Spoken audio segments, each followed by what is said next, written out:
Hello, in this video we're going to be comparing the physical hardware size of the LG or Google Nexus 5 against other smartphones that exist on the market today. Now, it's not possible to bring in every handset to compare it to. We're just bringing in a reasonably broad range of devices to give you an idea if you haven't had the opportunity to have hands-on, just so you can get a feel of how the devices compare.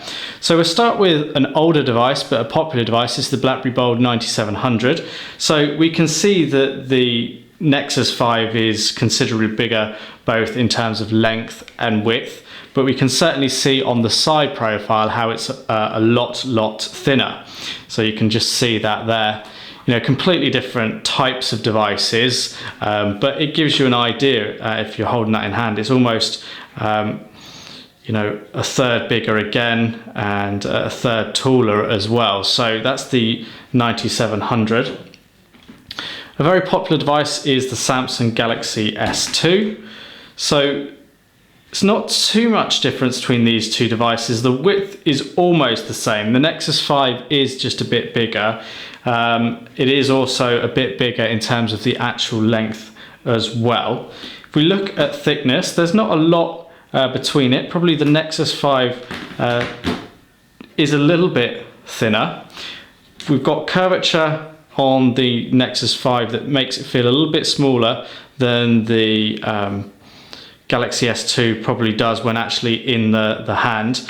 There's softer edges on the Nexus 5 in comparison to the Galaxy S2, but there's just a quick look at how the two differ. We've then got the iPhone 4. So again, the Nexus 5 is bigger, which is to be expected because of the screen. But then if we look at thickness, there's not an awful lot in it. I don't know the exact dimensions between the two. When you laid flat, they're almost identical. If anything, the Nexus 5 is just fractionally thinner, but you can see how they compare just here in terms of actually physical size. Then if we bring in the Samsung Galaxy S4, so it's going to be a very close match between these two. And in fact, they're almost identical. Where it really stands out is just on the corners. I don't know if you can make up here. The angles on the corners are a little bit different, so it gives it a bit of a different feel.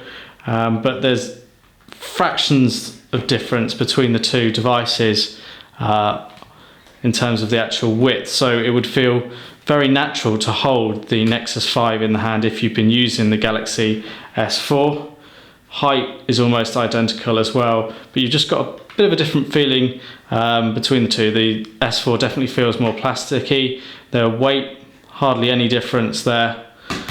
And then lastly, we've got the LG G2. Of course, LG manufacturer the Nexus 5.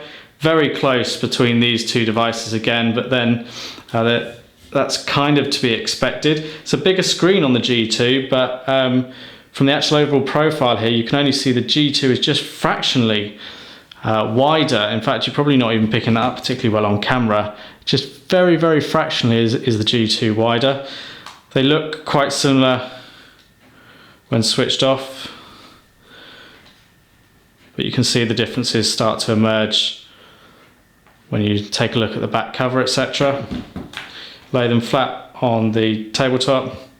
And the thickness wise, the G2 feels just a tiny bit thicker, but that could be because of the bezel on the edge there. But that's the hardware size difference. So that's a quick hardware size comparison of the Google Nexus 5 against some other smartphones.